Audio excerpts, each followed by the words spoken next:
Hello, everyone. This is Tom Fox. I would like to welcome you to the Sunday Book Review. The Sunday Book Review is the series where I discuss books which impact the compliance practitioner, the legal professional, and the business professional. I hope you will enjoy this episode. The Sunday Book Review is a production of the Compliance Podcast Network. First, a quick word from our sponsor.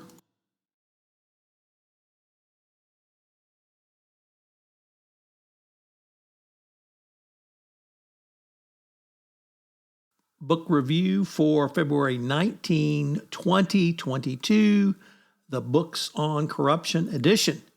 And our books today come to us from an article entitled 12 Best New Corruption Books to Read in 2023 and on Book Authority. First book on corruption in America from the prize-winning journalist Sarah Chayes, a internationally recognized expert on corruption. She says the U.S. is showing signs similar to some of the most corrupt countries in the world.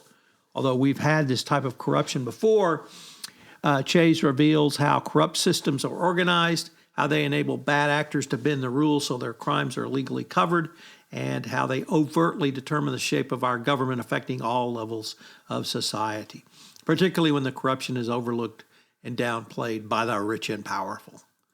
Next up, we turn to corruption in North Africa in the book Corruption and Informal Practices in the Middle East and North Africa. This book investigates the pervasive problem of corruption across the Middle East and North Africa. Drawing on the specifics of local context, the book explores how corruption in the region is actuated through informal practices that coexist and work and run in parallel to formal institutions. With insights drawn from a range of disciplines, the book will be of interest to researchers and students across the political science, philosophical, and risk management areas. Next up, we take a look at corruption south of the border in Mexico in the book Scope of Ethics in the Fight Against Corruption, Social and Political Corruption in Mexico. Corruption is a cancer that corrodes every society, but not with the same severity. Rome fell, among other reasons, because a once robust society was corrupted in such a way that barbarians found almost no resistance to their onslaught.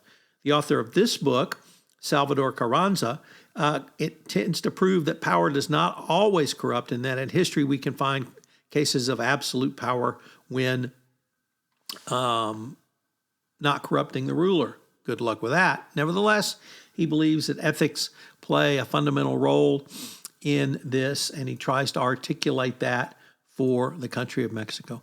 And our final book comes to us, Dennis Kucinich, the former mayor of Cleveland, and his book, The Division of Light and Power. This is a horrific tale of the battle for the division of light and power and the privatization of Cleveland municipal power during his early mayoral career.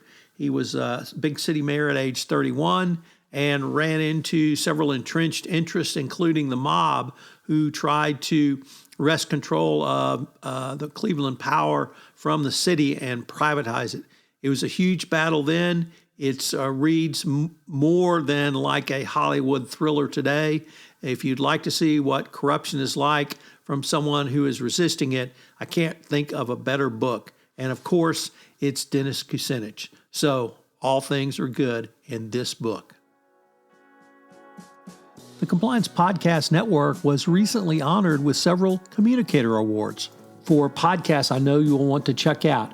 Are you interested in Lyme disease? Well, check out Understanding Lyme Disease. And check out the Hill Country Podcast, where I look at the people, places, and things of the Texas Hill Country.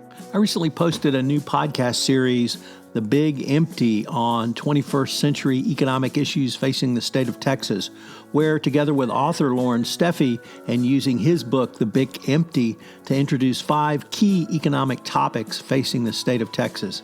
It's a fusion of fiction and current fact that I know you will enjoy if you're a book reader, if you're an economist, or just a listener.